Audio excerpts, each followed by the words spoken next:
नमस्कार, स्वागत है आपका हमारे YouTube चैनल डिजिटल स्ट्रेंथ में।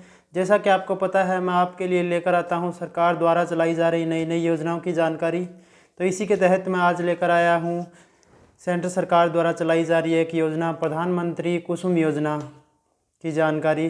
तो प्रधानमंत्री कुसुम योजना क्या है, हम इसका लाभ किस तरह उठा सकते हैं, इसके फॉर्म कहाँ से भर सकते हैं, हमें इसका लाभ कैसे मिलेगा और कितना मिलेगा, इन सब की जानकारी आज मैं इस वीडियो में देने वाला हूं। इसलिए इस वीडियो को पूरा देखें और पहले डिजिटल स्ट्रेंथ के यूट्यूब चैनल को सब्सक्राइब कीजिए और अगर वीडियो अच्छी लगे तो लाइक भी कीजिए और शेयर भी कीजिए। तो चलिए बात करते हैं प्रधानमंत्री कुसुम योजना की। तो ये प्रधानमंत्री कुसुम योजना क्या है? ये प्रधानमंत्री कुसुम योजना सोलर सिस्टम देने की एक योजना है किसानों को। इस योजना का उद्देश्य है जो छोटे किसान हैं उनकी आय में वृद्धि करना और उनकी फसलों की पैदावार को बढ़ाना। इसमें प्रधानमंत्री कुसुम योजना में 3 स्टेप है। पहले स्टेप में तो किसान अपनी ज़मीन पर सोलर सिस्टम लगवा सकते हैं, उससे बिजली पैदा करके वो पास के डिस्कॉम कंपनी यानी डिस्ट्रीब्यूटर कंपनी को बेच सकता है। इसमें जो किसान है वो अपनी ज़मीन पर 500 किलोवाट से 2 मेगावाट तक का जो सिस्टम है, जो सोलर सिस्टम है, वो लगवा सकता है और उससे जो बिजली उत्पादन होता है वो सरकार को बेच सकता है। उसके नज़दीकी जो भी डिस्कॉम कंपनी है, डिस्ट्रीब्यूटर कंपनी है, उसको बेच सकता है और अपनी आय बढ़ा सकता है।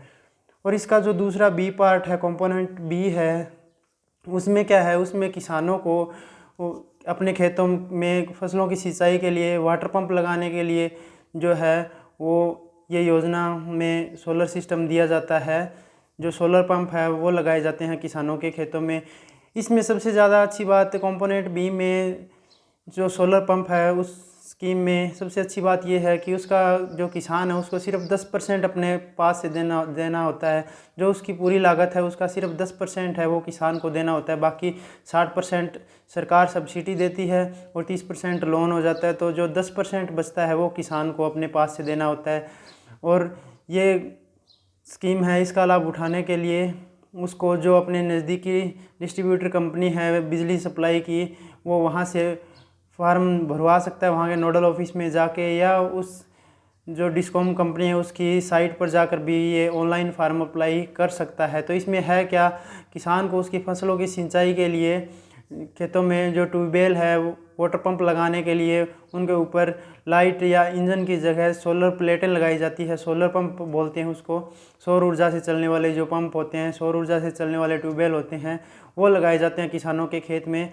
और इसकी जो लागत है वो 60% केंद्र सरकार है वो देती है और 30% का उस पर लोन मिलता है और बाकी जो 10% है वो किसान को अपने पास से देनी होती है। इसलिए बहुत अच्छी योजना है किसानों के लिए।